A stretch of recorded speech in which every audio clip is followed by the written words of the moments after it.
ಈ ಪ್ರಪಂಚದಲ್ಲಿ ನನ್ನ ಹತ್ರ ಅದೂ ಇಲ್ಲ ಇದೂ ಇಲ್ಲ ಅಂತ ಅಳೋರಿಗಿಂತ ಬೇರೆಯವರ ಹತ್ರ ಇದೆ ಅಂತ ಅಳೋರೇ ಜಾಸ್ತಿ. ಅದಕ್ಕೆ ನಿನ್ನ ಹತ್ರ ಎಷ್ಟಿದ್ರೂ ಏನೇ ಇದ್ರೂ ಹೊರಗಡೆ ಮಾತ್ರ ಏನೂ ಇಲ್ಲದವನ ಹಾಗೆ ಇರು. ಪ್ರಪಂಚಕ್ಕೆ ನಾವು ಏನು ಹಂಚಿದ್ರೆ ಅದು ನಮಗೆ ತಿರುಗಿ ಬರುತ್ತೆ. ಅದು ಒಳ್ಳೇದಾದ್ರೆ ಒಳ್ಳೇದು, ಕೆಟ್ಟದಾದ್ರೆ ಕೆಟ್ಟದ್ದು. ಇರೋದ್ರಲ್ಲಿ ತೃಪ್ತಿ ಪಡೋದು ಒಳ್ಳೇದೇ, ಆದ್ರೆ ಬಯಸಿದ್ದಕ್ಕೋಸ್ಕರ ಹೋರಾಡೋದ್ರಲ್ಲಿ ತಪ್ಪಿಲ್ಲ. ಅಮೋಘವಾದ ವಿಜಯಕ್ಕೋಸ್ಕರ ಅವಶ್ಯಕತೆ ಇಲ್ಲದ ಸುಖಗಳನ್ನ ತ್ಯಾಗ ಮಾಡೋದು ತಪ್ಪಲ್ಲ. ಪ್ರತಿಯೊಬ್ಬರೂ ಯಾವುದೋ ಒಂದಿನ ಸಾಯೋರೆ, ಆದರೆ ಆ ಸಾವು ನಂತರ ಕೂಡ ನಮ್ಮ ಬಗ್ಗೆ ಮಾತಾಡೋ ಹಾಗೆ ಬದುಕಿ ಸಾಯಬೇಕು. ಅದು ನಿಜವಾದ ಗೆಲುವು. ಜೀವನ ಇರುವುದು ಎರಡೇ ದಿನ, ಒಂದು ನಿನ್ನ ಪರವಾದ ದಿನ, ಮತ್ತೊಂದು ನಿನ್ನ ವಿರುದ್ಧವಾದ ದಿನ. ಪರವಾದ ದಿನದಲ್ಲಿ ಅಹಂಕಾರ ತೋರಿಸಬೇಡ, ವಿರುದ್ಧವಾದ ದಿನದಲ್ಲಿ ತಾಳ್ಮೆ ಕಳೆದುಕೊಳ್ಳಬೇಡ. ಒಬ್ಬ ಮನುಷ್ಯ ಬೆಳೆಯಬೇಕೆಂದರೆ ಮಿತ್ರ ಎದೆಯಲ್ಲಿರಬೇಕು, ಶತ್ರು ಎದುರಲ್ಲಿರಬೇಕು. ಒಮ್ಮೊಮ್ಮೆ ನಮ್ಮ ಕಷ್ಟದಲ್ಲಿ ನಮಗೆ ಗೊತ್ತಿಲ್ಲದವರೇ ಭಾಗಿಯಾಗಿ ಬಿಡ್ತಾರೆ. ನಮಗೆ ತುಂಬಾ ಗೊತ್ತಿದ್ದವರು ಏನೋ ಗೊತ್ತಿಲ್ಲದ ಹಾಗೆ ದೂರ ಉಳಿದು ಬಿಡ್ತಾರೆ. ಅನುಭವ ಹೇಳುತ್ತದೆ, ಸಂಬಂಧಗಳಲ್ಲಿ ಅಂತರ ಕಾಯ್ದುಕೊಳ್ಳಿ ಅಂತ. ಅತಿಯಾದ ಸಮೀಪತೆ ಯಾವಾಗಲೂ ನೋವನ್ನು ನೀಡುತ್ತದೆ.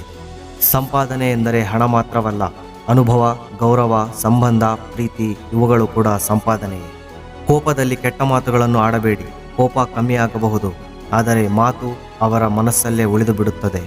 ಹಣ ಎಂದರೆ ಉಪ್ಪು ಇದ್ದಂತೆ, ಅದನ್ನು ತುಸುವೇ ನಾಲಿಗೆಯ ಮೇಲಿಟ್ಟುಕೊಂಡರೆ ರುಚಿ, ಹೆಚ್ಚಾಗಿ ತಿಂದರೆ ದಾಹ. ಯಾರೊಬ್ಬರಿಗಾಗಿಯೂ ಅಳಬೇಡಿ, ಅವರು ನಿಮ್ಮ ಕಣ್ಣೀರಿಗೆ ಯೋಗ್ಯರಲ್ಲ. ಯಾರು ನಿಮ್ಮ ಕಣ್ಣೀರಿಗೆ ಯೋಗ್ಯರೋ ಅವರು ನಿಮ್ಮನ್ನು ಅಳಲು ಬಿಡುವುದಿಲ್ಲ. ಕಾಲಕ್ಕೆ ಅದ್ಭುತವಾದ ಶಕ್ತಿ ಇದೆ. ಯಾರು ಯಾವ ತರಹದ ಮುಸುಕು ಹಾಕಿದರೋ ಯಾವುದೋ ಒಂದು ದಿನ ಅವರ ಮುಸುಕನ್ನು ತೆಗೆದು ಅವರ ನಿಜ ಸ್ವರೂಪವನ್ನು ಹೊರಗಿಡುತ್ತದೆ.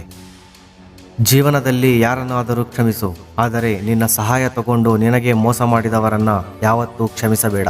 ತಪ್ಪಿಗೆ ಕ್ಷಮೆ ಇದೆ, ಮೋಸಕ್ಕೆ ಕ್ಷಮೆ ಇಲ್ಲ. ಅವಶ್ಯಕತೆ ಇದ್ದಾಗ ಒಂದು ತರಹ, ಅವಶ್ಯಕತೆ ತೀರಿದ ಬಳಿಕ ಮತ್ತೊಂದು ತರಹದ ನಡವಳಿಕೆ ಮನುಷ್ಯರಲ್ಲಷ್ಟೇ ಕಾಣಬಹುದು. ಹೊಸ ನೀರು ಬಂದಾಗ ಹಳೆ ನೀರನ್ನು ಚೆಲ್ಲೋದು ಜನರ ಅಭ್ಯಾಸ. ಹಾಗೆ ಹೊಸ ವ್ಯಕ್ತಿಗಳು ಸಿಕ್ಕಾಗ ಹಳೆಯ ವ್ಯಕ್ತಿಗಳನ್ನು ಬಿಟ್ಟು ಹೋಗೋದು ವಿಪರ್ಯಾಸ. ನಿನಗೆ ಯಾರಾದರೂ ಕೆಟ್ಟದಾಗಿ ಮಾತಾಡಿದಾಗ ಎರಡು ರೀತಿ ಯೋಚಿಸಿ. ಮಾತು ಮುಖ್ಯವೋ ಮನುಷ್ಯ ಮುಖ್ಯವೋ? ಮನುಷ್ಯ ಮುಖ್ಯವಾದರೆ ಮಾತನ್ನ ಮರೆತು ಬಿಡು, ಮಾತು ಮುಖ್ಯವಾದರೆ ಮನುಷ್ಯನನ್ನ ಮರೆತು ಬಿಡು.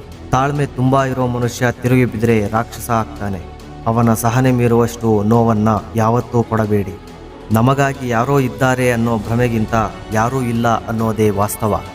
ಮೋಸ ಮಾಡಿದ್ರು ಅಂತ ಕೊರಗುವ ಬದಲು ಸತ್ತೋದ್ರು ಅಂತ ಮರೆತು ಬಿಡೋದೇ ಒಳ್ಳೆಯದು.